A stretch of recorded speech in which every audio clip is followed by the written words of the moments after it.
সংসদের ভেতর মারামারিতে জড়িয়েছেন সরকার ও বিরোধী দলের কয়েকজন এমপি। দুর্নীতি, দুঃশাসন, বিরোধী দলীয় নেতা ওনার বক্তব্যে বিষয়টি উপস্থাপন করেছেন। আমাকে ক্ষমা করবেন, আমি আপনাকে দুর্বল দেখতে পাচ্ছি। সংসদে এই মুহূর্তে মারামারি চলছে শিক্ষামন্ত্রী বহিষ্কার হওয়ার পর। এদিকে আজ 16 জুলাই সংসদ অধিবেশনে বিএনপি জামাতের মুখোমুখি সংঘর্ষ হয় শিক্ষামন্ত্রীর বিষয়ে। শিক্ষামন্ত্রী বহিষ্কার হয়, সারা দেশেই এই মুহূর্তে ধ্বংসলীলা শিক্ষার্থীদের। মাননীয় স্পিকার, প্রতিকূল আবহাওয়া কিংবা সংশ্লিষ্ট অনিবার্য কারণে যারা চলমান এইচএসসি ও সমান পরীক্ষা 2026 এর কোনো বিষয়ে অংশগ্রহণ করতে পারেনি, যে কোনো মূল্যে দুর্নীতি প্রতিরোধ করবে সরকার, প্রশ্রয় পাবে না চরমপন্থা ও উগ্রবাদ। সংসদে বাজেট অধিবেশনের সমাপনী বক্তব্যে এইসব বলেন প্রধানমন্ত্রী তারেক রহমান। ফ্যাসিবাদ রুখতে সরকারি ও বিরোধী দল ঐক্যবদ্ধ থাকবে বলে জানিয়েছেন তিনি। মাননীয় স্পিকার, রুলস অফ প্রসিজারের 77 নম্বর ধারা অনুযায়ী মাননীয় স্পিকার আমরা লিখিতভাবে আপনার নোটিশ দিতে যাচ্ছি এবং এই বিষয়ে সুরাহ করার ডিসকাশনটা মাননীয় স্পিকার সম্পূর্ণ আপনারা, এবং আমরা লিখিতভাবে ধারা অনুযায়ী কোথায় কোথায় আমরা সংশোধনী দিচ্ছি। এবং এই সংসদে উপস্থিত আছেন তাদের সরকার দলীয় কিছু কিছু এমপি এই গণ অভ্যুত্থানের বিরুদ্ধে কথা বলছে। জুলাই গণ অভ্যুত্থান কি ডিজাইন ছিল না ষড়যন্ত্র ছিল মাননীয় স্পিকার ওনারা জানেন না। বিরোধী দলের এমপিরা যে সমস্ত আসন পেয়েছে, সেখানে সরকারি দলের সংরক্ষিত আসনের সদস্যদেরকে অধিকরণ দায়িত্ব দেওয়া হয়েছে। আজকের সংসদ অধিবেশনে সরকার দল এবং বিরোধী দলের মধ্যে মুখোমুখি দাও পাল্টা দেওয়া হয় শিক্ষামন্ত্রীর বিষয় নিয়ে। সারা দেশের শিক্ষার্থীরা শিক্ষামন্ত্রীর বিরুদ্ধে কেঁপেছে। আজকে দেখতে পারি সংসদ অধিবেশনে তারেক রহমান, জামাতে আমির মুখোমুখি দাওয়া পাল্টা দেওয়া বক্তব্য দিচ্ছেন এবং তাদের বক্তব্য থেকে অসংখ্য রহস্য উন্মোচন হচ্ছে সংসদে। আপনারা দেখতে পারবেন এই মুহূর্তে সংসদের মধ্যে যে একটা মারামারি হয় এবং এই ঘটনাকে কেন্দ্র করে সংসদের ভিতরেই অসংখ্য এমপি বিপদে পড়েন স্পিকারের অ্যাকশনে। আপনাদের সামনে সবকিছুই তুলে ধরবো এই একটি নিউজ প্রতিবেদনের মাধ্যমে। দুর্নীতি, দুঃশাসন, স্বৈরাচার, ফ্যাসিবাদের কবলে পড়ে শুধু রাজনীতি অর্থনীতি নয়, বরং আমাদের ধর্মীয়, খুব সম্ভবত মাননীয় বিরোধী দলীয় নেতা ওনার বক্তব্যে বিষয়টি উপস্থাপন করেছেন। ওনার সাথে একসাথে আমি উপস্থাপন করতে চাই। আমাদের ধর্মীয়, সামাজিক, সংস্কৃতি এবং পারিবারিক মূল্যবোধের মনে হয় অবক্ষয় ঘটেছে কিছু। মাননীয় স্পিকার, আমাদের এই মূল্যবোধকে ফিরিয়ে আনতে হবে, যে কোনো ভাবেই হোক না কেন। পারিবারিক যে মূল্যবোধ সেটিকেও আমাদের ফিরিয়ে আনা অত্যন্ত জরুরি। মাননীয় স্পিকার, মাননীয় স্পিকার, একটি ছোট্ট ছড়া আমিও ছোটবেলায় পড়েছি, আপনিও পড়েছেন, আমার অধিকাংশ বিরোধী দলীয় নেতাও পড়েছেন, আমি মনে করি, দৃঢ়ভাবে বিশ্বাস করি অনেক সংসদ সদস্যই পড়েছেন। সেটি কি? সেটি ছড়াটি, সকালে উঠি আমি মনে মনে বলি, সারাদিন আমি যেন ভালো হয়ে চলি। মাননীয় স্পিকার, আমাদের এই ছোটবেলার যে ছড়া বা কবিতা, যেই মূল্যবোধ, সেই মূল্যবোধ আমাদেরকে, এই সংসদকে যে কোনো মূল্যে ফিরিয়ে আনতে হবে। মাননীয় স্পিকার, যদি আমরা এই দেশকে গঠন করতে চাই, তাহলে অবশ্যই এই সকল মূল্যবোধ আমাদেরকে ফিরিয়ে আনতে হবে। এক্ষেত্রে মাননীয় স্পিকার, আমি প্রতিটি পরিবার যার যার দায়িত্ব পালন করবে বলে দৃঢ়ভাবে বিশ্বাস করি, এবং এই দায়িত্বটা যাতে প্রত্যেকটি পরিবার পালন করতে পারে, যাতে করে। মাননীয়, আপনার মাধ্যমে মাননীয় সকল সংসদ সদস্যকে আমি অনুরোধ করব, এই ব্যাপারে যদি আপনারা যার যার এলাকায় মানবিক দায়িত্ব গ্রহণ করেন, তাহলে আমরা আমাদের কাঙ্ক্ষিত বাংলাদেশকে ফিরিয়ে আনতে পারবো। মাননীয় স্পিকার, আপনার মাধ্যমে আমি আরেকটি বিষয় জনগণের দৃষ্টি আকর্ষণ করতে চাই। মাননীয় স্পিকার, মাননীয়, আমি জানি না কিভাবে মিলে গেল, মাননীয় বিরোধী দলীয় নেতা তার একটু আগে যে বক্তব্য উপস্থাপন করেছেন, সেখানে উনিও এই বিষয়টি উল্লেখ করেছেন। মাননীয় স্পিকার, আসুন মাননীয় স্পিকার, আপনার মাধ্যমে সকল সংসদ সদস্য আমরা আমাদের জনগণকে উদ্বুদ্ধ করি, আমরা যেন যত্র তত্র। আমাকে ক্ষমা করবেন, আমি আপনাকে দুর্বল দেখতে পাচ্ছি। আমি চাই আপনি বলিষ্ঠ কমান্ডার হয়ে, অভিভাবক হয়ে এই সংসদ চালাবেন। ইতিমধ্যে এই সরকারের গৃহীত বিভিন্ন আর্থিক পদক্ষেপের মধ্যে আমরা যারা বিরোধী দলীয় সদস্য, আমাদের প্রতি ইনসাফ করা হয়নি। অপচয় রোধ হওয়া দরকার, আর জনগণের পয়সা দিয়ে আমার নামের নাই কোনো দরকার। আমরা এই সংসদে এসেছি জনগণের ম্যান্ডেট নিয়ে। সরকারি দলে বেশিরভাগ লোক, এই জন্যই তো সরকারি দল। বিরোধী দলের সংখ্যাটা কম, তাই বলেই তো আমরা বিরোধী দল। কিন্তু সবাই জনগণের নির্বাচিত প্রতিনিধি। দুটা জিনিস এখানে আমরা গভীর উদ্বেগ, বিস্ময় এবং কষ্টের সাথে লক্ষ্য করছি। নাম্বার ওয়ান, ইতিমধ্যে এই সরকারের গৃহীত বিভিন্ন আর্থিক পদক্ষেপের মধ্যে আমরা যারা বিরোধী দলীয় সদস্য, আমাদের প্রতি ইনসাফ করা হয়নি। দুই, ঈদ ছাড়াও বিভিন্ন সময় আমরা বিভিন্নভাবে জানতে পারি, সঠিক মাধ্যমে আমরা জানতে পারি না, শেষ মুহূর্তে গিয়ে তাড়াহুড়া করে আমাদেরকে কিছু দেওয়া হয়। আমাদের অনুরোধ, এই ফেসগুলা যদি অপছন্দ হয় তবুও জনগণের জন্য আপনারা জনগণের অংশটা দিয়ে দেন। আমাদের কারণে আমাদের আসনগুলোতে জনগণ যেন বঞ্চিত না হয়। কারণ বিএনপি তার 31 দফা এবং তার নির্বাচনী ইশতেহারে সুষম উন্নয়নের কথা বলেছে। আমরা সেই সুষম বন্টনটা চাচ্ছি, এর বেশি কিছু চাই না। ইতিমধ্যে সরকারি দলের যারা সংরক্ষিত আসনের সম্মানিত সদস্যবৃন্দ আছেন তাদেরকেও অ্যালটমেন্ট দেওয়া হয়েছে, ফান্ড অ্যালোকেশন করা হয়েছে, কিন্তু আমার জানা মতো বিরোধী দলের কাউকে এটা করা হয়নি।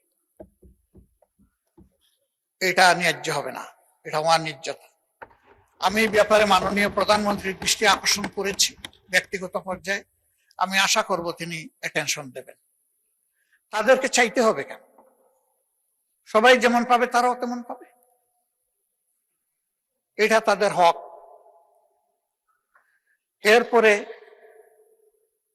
এই জাতীয় সংসদে একই সাথে আমরা আরো 50 জন সংসদ সদস্যকে পেয়েছি সংরক্ষিত আসনে। আমরা তাদেরকে প্রথম দিনে অভিনন্দিত করেছি। আমরা একসাথে সবাই মিলেই দেশটা করতে চাই। কিন্তু আমরা লক্ষ্য করলাম বিরোধী দলের এমপিরা যে সমস্ত আসনে আছে সেখানে সরকারি দলের সংরক্ষিত আসনের সদস্যদেরকে অধিকতর দায়িত্ব দেওয়া হয়েছে। এইটা কি আমি বুঝলাম। আমাদের সাথে তো কোনো আলোচনা করা হয়নি। অবশ্যই তারা ভূমিকা পালন করবেন, তাদের ক্ষেত্র থাকতে হবে।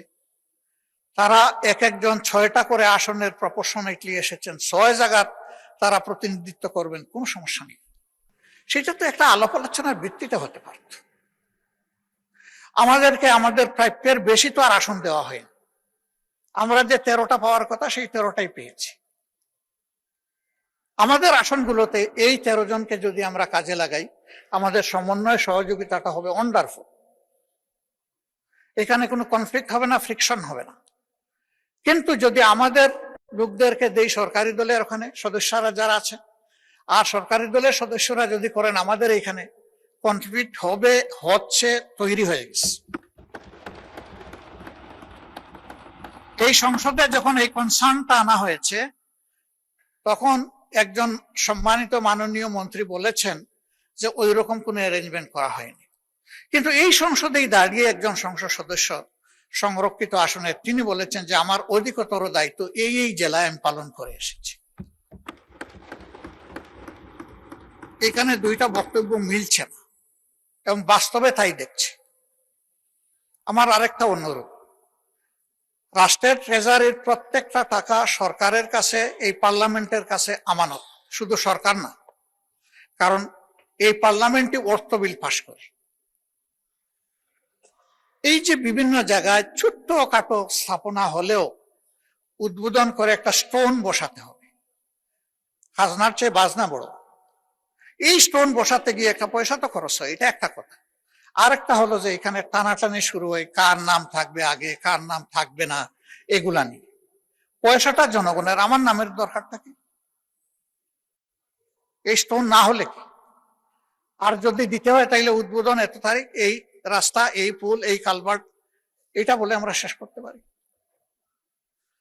এই সমস্ত নামের হাসর কি হয় সে তো চোখের সামনে দেখতেছি। বড় প্লেট হোক আর ছোট প্লেট হোক, সরকার বদলের সাথে সাথে আমাদের ব্যাড কালচারের কারণে একদিকে নামের বন্যা, আরেকদিকে ভাঙচুরের বন্যা। কার সম্পদ নষ্ট হয়? মান সম্মানের উপর আঘাত, এবং অর্থের অপচয়। এই বিষয়টা আমি অনুরোধ করব সরকার বিবেচনায় নেবেন। অপচয় রোধ হওয়া দরকার। মাননীয় শিক্ষামন্ত্রী 300 বিধিতে আপনি বিবৃতি দিতে চাচ্ছেন, দয়া করে আপনি উপস্থাপন করুন। ধন্যবাদ আপনাকে। মাননীয় স্পিকার, আপনাকে অশেষ ধন্যবাদ। সারা দেশে চলমান এসএসসি ও সমমান পরীক্ষা 2026-এ সারা দেশে 2697টি পরীক্ষা কেন্দ্র রয়েছে। 12,70,583 জন পরীক্ষার্থী অংশগ্রহণ করেছেন। সম্প্রতি ভারী বর্ষণ ও বৈরী আবহাওয়ার কারণে চট্টগ্রাম শিক্ষা বোর্ডের অধীনস্থ 5টি জেলা তথা চট্টগ্রাম, কক্সবাজার, খাগড়াছড়ি, রাঙ্গামাটি ও বান্দরবনে অনুষ্ঠিতব্য পরীক্ষা স্থগিত করা হয়েছে। চট্টগ্রাম শিক্ষা বোর্ডের বাইরেও ঢাকা সহ দেশের কিছু কিছু জেলায় বিচ্ছিন্নভাবে কিছু পরীক্ষার্থী বৈরী আবহাওয়া ও বহুবিধ কারণে নির্ধারিত পরীক্ষায় অংশগ্রহণ করতে পারেনি। মাননীয় স্পিকার, প্রতিকূল আবহাওয়া কিংবা সংশ্লিষ্ট অনিবার্য কারণে যারা চলমান এসএসসি ও সমমান পরীক্ষা 2026 এর কোনো বিষয়ে অংশগ্রহণ করতে পারেনি, তারা চট্টগ্রাম শিক্ষা বোর্ডের ইতিমধ্যে স্থগিত হওয়া সংশ্লিষ্ট বিষয়ে অভিন্ন প্রশ্নপত্রে শিক্ষা মন্ত্রণালয় কর্তৃক নির্ধারিত একই তারিখে ওই সময়ে পরীক্ষা অংশগ্রহণ করতে পারবেন।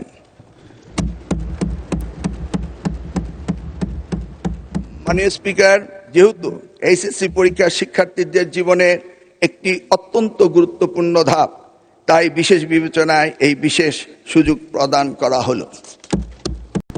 মাননীয় স্পিকার, পদার্থবিজ্ঞান প্রথম পত্রে ভুল প্রশ্নপত্র প্রণয়নের দায়ী ব্যক্তিদের ইতিমধ্যেই সাময়িক বরখাস্ত করা হয়েছে।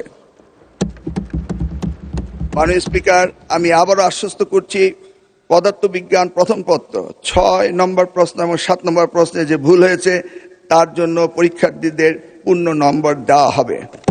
মাননীয় স্পিকার, আপনাকে অশেষ ধন্যবাদ। আমাদের হচ্ছে আইনের 21 নম্বর ধারা 21 নম্বরের 21-এর 2, তারপর হচ্ছে 25, তারপর হচ্ছে 28-এর 5 উপধারা, তারপর হচ্ছে 33, 35 এরকম অনেকগুলো ধারাতে আমাদের সংশোধনী আছে। আপনি যদি সংশোধনী দেওয়ার নোটিশের প্রক্রিয়াটি আমাদেরকে বলতেন তাহলে এই ধারাগুলোতে আমরা সংশোধনী দিব। ধন্যবাদ মাননীয় সদস্য। মাননীয় মন্ত্রী। স্পিকার, মাননীয় স্পিকার, আমি বলি। মাননীয় মন্ত্রী, আপনাকে ফ্লোর দেওয়া হয়েছে। জি না, মাননীয় স্পিকার, ধন্যবাদ আপনাকে। মাননীয় সদস্য যে সমস্ত ধারাগুলোতে সংশোধনের কথা বলছেন, এখন বিধি মোতাবেক যেহেতু আপনি সবকিছু কন্ডোন করেছেন, তারটাও কন্ডোন করে মৌখিকভাবে উত্থাপনের অনুমতি দিতে পারেন, আমরা নোট করব এবং সেই প্রেক্ষিতে যদি কোনো সংশোধনী গ্রহণ করার থাকে তাহলে পরে আমরা সেটা গ্রহণ করব যদি সেটা যুক্তিযুক্ত হয়। এবং সেই সংশ্লিষ্ট ধারাগুলো সম্পর্কে যদি এখন নোটিশ উত্থাপন করতে হয় সেটা আবার বিতরণ করতে হবে এবং বিতরণের পরে সেটা আবার উত্থাপন হবে, অনেক সময় প্রয়োজন। আপনি স্পেশাল ডিসক্রিপশন অনুসারে ওনাকে মৌখিকভাবে সংশোধনীগুলো উত্থাপন করতে বললে যেটা গ্রহণযোগ্য হবে আমি নোট করব, সেটা আমরা গ্রহণ করব। ধন্যবাদ মাননীয় স্পিকার। ধন্যবাদ মাননীয় মন্ত্রী। মাননীয় সদস্য, আপনি তো শুধু ধারা বলেছেন, ধারার ভিতরে কি আছে, কি সংশোধনী, কিছু এই বিষয়ে বলেননি। আর এখন না, আপনি মাইকটা একটু দিবেন প্লিজ। মাননীয় স্পিকার, রুলস অফ প্রসিজারের 77 নম্বর ধারা অনুযায়ী মাননীয় স্পিকার আমরা লিখিতভাবে আপনার নোটিশ দিতে যাচ্ছি এবং এই বিষয়ে সুরাহা করার ডিসক্রিপশনটা মাননীয় স্পিকার সম্পূর্ণ আপনার, এবং আমরা লিখিতভাবে ধারা অনুযায়ী কোথায় কোথায় আমরা সংশোধনী দিচ্ছি সেটা লিখিত অনুযায়ী মাননীয় স্পিকার আমরা দিতে যাচ্ছি।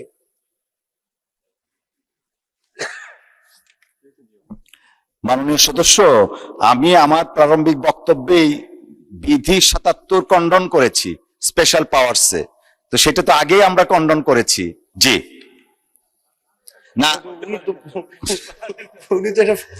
মাননীয় মন্ত্রী, মাননীয় স্বরাষ্ট্রমন্ত্রী।